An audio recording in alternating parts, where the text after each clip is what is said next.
You just realized your business needed to hire someone yesterday. How can you find amazing candidates fast? Easy. Just use Indeed.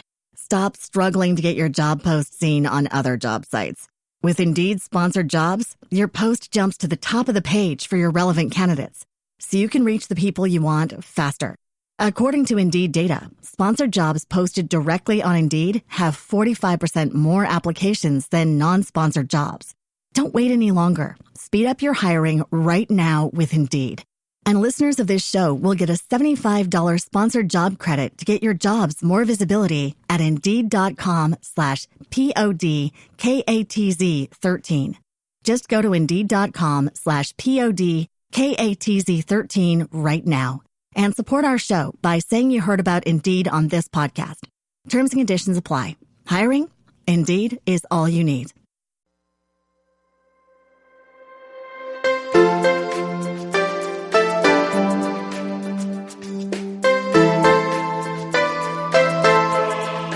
Bienvenido a Efectividad. Aquí hablamos de efectividad, pero sin olvidar las cosas importantes de la vida. El episodio de hoy se titula, en forma de pregunta, ¿es el problema de la falta de tiempo algo moderno? No quería alargar más el título, pero aparte del problema de la falta de tiempo, trataremos también el problema de la falta de atención.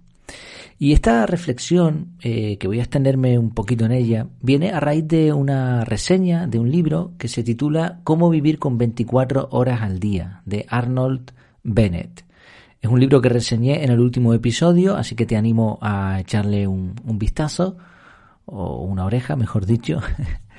Y bueno, si no lo has escuchado todavía, una pregunta rápida. Con este título, ¿Cómo vivir con 24 horas al día?, ¿podrías decir más o menos o averiguar cuándo se escribió? Si ya escuchaste la reseña, pues no tiene sentido la pregunta. Es un título que parece actual, pero sin embargo se escribió en el año 1908. Este libro fue una recomendación de un compañero de Mastermind. Desde aquí le mando un abrazo y muchas gracias también por recomendar y por hablar de estas cosas que me encantan tanto y que me permiten pues este tipo de reflexiones. Bueno, el caso es que al ver la antigüedad del libro y aún así las palabras tan aplicativas al día de hoy que tenía este libro, me vino una reflexión, una pregunta que no podía evitar tratar. ¿Es el problema de la falta de atención o de la falta de tiempo, cosas modernas? Se habla mucho de los dispositivos electrónicos, de la era de Internet, de los ladrones de la atención, del exceso de eficiencia, que al final la eficiencia es un enemigo de la eficacia, ¿no? Por eso hay que equilibrarlos para ser efectivos. E incluso hay algunos datos que parecen indicar que efectivamente este problema de la falta de tiempo se ha agravado. Por ejemplo, hay una herramienta que utilizo de vez en cuando y que me encanta, que son los Google Ngram. Son unos gráficos en donde se muestra la cantidad de veces que aparece una palabra en los libros publicados desde hace un montón de años. Y es curioso porque si pones en Ngram la palabra tiempo, el gráfico, bueno, lo compartiré en el canal de Telegram, la imagen del gráfico, el gráfico se dispara a partir del año 2000. Otra herramienta similar es Google Trends. En esta herramienta podemos ver la cantidad de búsquedas y un montón de datos interesantes sobre lo que la gente pregunta en Internet, principalmente obviamente en el buscador de Google. Y también se marca una clara tendencia al alza en el tema tiempo. Obviamente el rango de tiempo aquí es mucho menor que en los libros digitalizados. Así, parece que el problema se ha agravado. Sin embargo, el problema ya se había tratado mucho antes. Y de ahí otra pregunta. ¿Estaba solucionado? Bueno, piensa en algunas culturas como los mayas, los egipcios, los babilónicos, budistas, hinduistas y más recientemente los griegos. Piensa en ellos por un momento, intenta imaginar cómo vivían, porque algo interesante es que ellos veían el tiempo como un ciclo, como algo cíclico que se repetía. Algunos mediante la reencarnación, otros mediante otro tipo de pensamientos, pero lo cierto es que no se deberían preocupar, en base a sus filosofías, demasiado por el uso del tiempo. Y aún así ya daban recomendaciones muy interesantes para manejar el tiempo de la mejor manera. Por contra, otra corriente muy distinta es la de los judíos y posteriormente de los cristianos, que sí veían el tiempo como algo lineal y por lo tanto escaso, y por lo tanto daban también muy buenos consejos para manejarlo correctamente. Hay algunas citas bíblicas de hace unos 2000 años que aconsejan centrarse en el ahora, comprar tiempo, decidir qué actividades son prioritarias y evitar cosas inútiles. En particular, a mí me gustan mucho las palabras del rey Salomón, que ya hace unos 3000 años hablaba de afilar el hacha. Curioso, ¿no? Te sonará del libro Los 7 hábitos de la gente altamente efectiva. También hablaba de asignar un tiempo para cada cosa, de lo que hoy llamamos parálisis por análisis. Decía eso de que el que está vigilando el viento no sembrará y el que está mirando las nubes no segará. También habla de no dormir demasiado. Hay una cita muy irónica donde dice: un sueñito, una siestita, descansar un ratito con las manos cruzadas y tu pobreza vendrá como un delincuente. Bueno, podríamos encontrar, estamos hablando de citas de hace 2000, 3000 años, podríamos encontrar citas en casi cualquier época. Por ejemplo, Theophrastus, un famoso pensador aproximadamente del año 1500, dijo: el tiempo es la cosa más valiosa que una persona puede gastar. Isabel I de Inglaterra, en su lecho de muerte y viendo que se le agotaba el tiempo, en 1868 dijo eso de todas mis posesiones por un poco más de tiempo, y ni así lo logró alargar. Y lo interesante es que en esas épocas no había dispositivos, pero ya tenían problemas con el uso del tiempo y con la cantidad del que podían disponer. Supuestamente, las nuevas tecnologías, los avances, nos deberían permitir controlar mejor el tiempo, pero a su vez lo que ha ocurrido es que nos obligan a aprovecharlo de forma más eficiente. Y entramos en una rueda en la que cada vez estamos más estresados. Quizá en este sentido puede ser que estemos peor que antes, y eso que tenemos mucho más tiempo libre y trabajamos menos horas que nuestros antepasados de hace 200, 300, 500 años. Sobre todo desde la revolución industrial hasta ahora se supone que debería haber habido algún cambio, aunque como vimos en la reseña del último libro, realmente la jornada de 40 horas es bastante típica y se ha mantenido estable. Bueno, lo cierto es que este problema del tiempo de la atención no es moderno y por lo tanto no le podemos echar la culpa exclusivamente a los dispositivos electrónicos ni a otro tipo de capturadores de atención. El punto es que no podemos hacer nada con el tiempo. El tiempo transcurre y punto. Y como explicaba el libro de Arnold Bennett, la clave está más bien en cómo lo usamos. Y para disfrutar más de lo que hacemos es esencial controlar nuestra mente. Por eso el tema de la atención, del enfoque. Y es verdad, de nuevo, que los dispositivos han perfeccionado el arte de robarnos la atención. Pero una mente no entrenada se distraería igualmente con el periódico o con el vuelo de una mosca o con cualquier costumbre antigua. De hecho, en todas las culturas ancestrales y en particular en las religiones, se habla muchísimo, independientemente de que creyeran que el tiempo era lineal o circular o cíclico, hablaban muchísimo de la necesidad de meditar y controlar la mente inquieta, esa mente que va por libre, que no se está quieta en ningún sitio.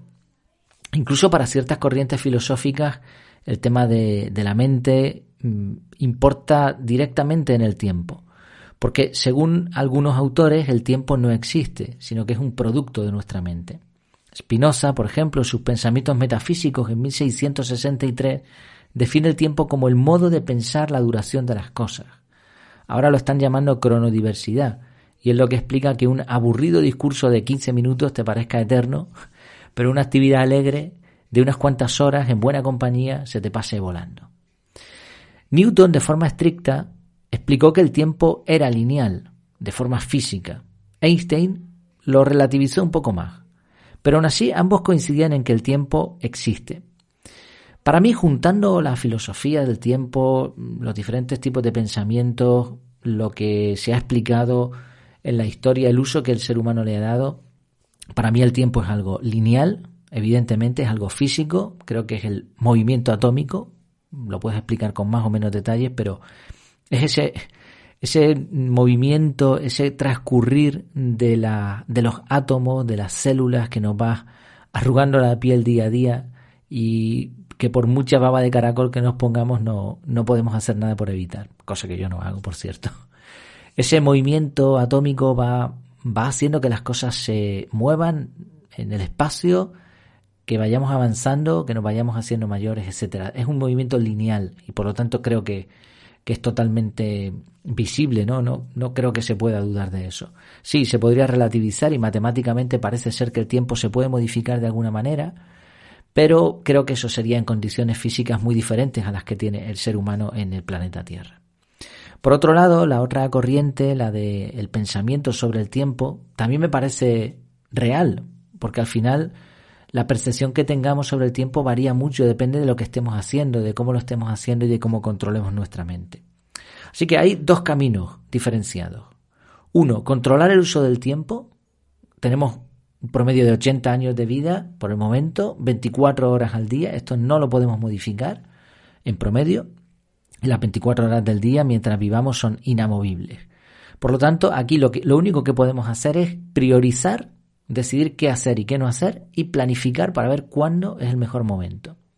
Ya está, este sería el primer camino a seguir. El segundo camino sería controlar nuestras sensaciones al respecto del tiempo. Citaba en la reseña del libro este que he mencionado el ejemplo de una persona que va a un concierto y le gusta mucho el concierto, pero realmente su expertise, su conocimiento sobre el concierto y sobre todo lo que está sucediendo ahí es escaso y aún así le gusta. Pero si dedicara tiempo a estudiar en profundidad libros o materias sobre cómo funciona el director de una orquesta, los diferentes instrumentos, por qué esa composición, la historia, los personajes, incluso los que están tocando en directo, todo eso, o las obras, ¿no? Cómo se realizaron, etcétera. Todo eso le ayudaría a disfrutar muchísimo más. Entonces, podemos controlar nuestra mente para lograr mayor atención, pero también podemos forzar ahí nuestra mente para aprender y por lo tanto disfrutar más de las cosas que nos gustan. Si son dos caminos y visto así casi parece hasta sencillo. Y el resultado de esta reflexión es que puede ser que estemos en un momento de la historia con muchos problemas relacionados con el uso del tiempo y la atención, pero en realidad se sabe desde hace mucho cómo mejorar. Este problema no es ni mucho menos nuevo y la solución estaba ahí. Y la solución no está en metodologías complejas, ni en aplicaciones súper chulas, ni en tener más vacaciones, ni en una jornada laboral de 4 horas o de 1 a la semana si quieres. En realidad es bastante más sencillo que todo eso, al menos en teoría. La cuestión es que no lo hacemos, no tomamos el control. Nos cuesta mucho poner las cosas en acción. Personalmente, de toda esta reflexión y simplificando mucho, he intentado con esos dos caminos que he mencionado antes, controlar el uso, priorizar, planificar, y el segundo, controlar nuestra mente y lograr mayor atención mediante el estudio. Estas dos cosas, estos dos caminos me llevan a algunas conclusiones ya un poco más personales. Primero, creo que con el método CAR tengo la parte de priorización y planificación, y estoy muy agradecido de haber encontrado este método, haberlo desarrollado y haberlo practicado ya durante unos cuantos años, y cada día además creo que me da más alegría porque me permite salir adelante y tener un montón de trabajo hecho, ordenado, sin estrés, sin preocupación, todo en su sitio, incluso por diferentes situaciones como una pandemia o como un montón de situaciones que estoy viviendo muy diferentes, y está funcionando. Entonces esto está priorización y planificación. Pero creo que tengo que trabajar más la parte del enfoque, no tanto lo que es el estudio de las cosas que me gustan, porque este mismo podcast es un resultado de dedicar tiempo a aprender y me encanta, es un hobby realmente, todos los días aprender una cosa. Así, esa parte bien también. Me falta la parte de control de la mente. De hecho, si sigues los contenidos de efectividad, te acordarás que en uno de los retos de la comunidad yo puse en marcha en mi caso el reto de 5 minutos al día de concentrarme en la respiración. Simplemente eso, algo tan sencillo como eso. Y fracasé. 5 minutos al día. No lo conseguí. Y no es la primera vez que fracaso en el intento. Entonces, este es el punto en el que tengo que trabajar. Y gracias a la lectura de este libro y a estas reflexiones, creo que tengo un camino bien marcado para darle caña. Por supuesto, estas son mis reflexiones. Puedo estar totalmente equivocado o puedes tener una opinión muy distinta. Sí, me encantaría saberla. ¿Qué te parece? ¿Podemos hacer algo para mejorar el uso que le damos al tiempo? ¿O estamos condenados en la peor época de la historia para usar bien el tiempo? Pues espero tus comentarios, por supuesto, ya sabes, en el canal de Telegram. Ahí podemos conversar y puedes escuchar directamente los episodios y estoy compartiendo un montón de cosas más. Muchas gracias, nunca mejor dicho, por tu tiempo, por tu atención y hasta la próxima.